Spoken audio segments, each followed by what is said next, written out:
Hello friends, how is everyone doing? I hope you all are doing very well. So friends, we have come with our new video today. The content of our new video today is going to be how to blur photo background in CapCut. So without delaying, let's quickly start the video. First, you need to open the CapCut app. After doing it, such an interface will appear in front of you. You will see an option called New Project at the top. By clicking on that New Project option, you need to select the photo that you want to blur. So let's select that photo now. After selecting that photo, you will see an add option below. You need to click on this add option. After doing that, you will see many options below. You will find an option called effects. You need to click on effects. After that, you will see an option called video effects.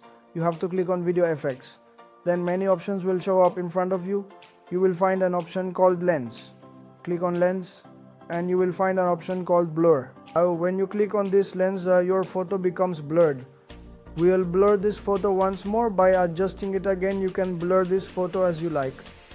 Alright, we've adjusted it and made it fully blurred. I mean, we blurred it 100%. After doing that, you have to right click. After right clicking, you have to step back. Then after stepping back, what do you have to do again? Click on overlay, and after clicking add overlay, you have to add the photo that you blurred once more here. Add that photo once more in the add overlay. So after selecting that photo again, you will see an add option here or more. You have to click on this add. After doing that, place that photo in the same position, covering the same space. First, you need to scroll a little to the side, and here you will see an option called remove BG. After clicking on remove BG, you need to click on auto remove. So your background is removed and the photo becomes blurred.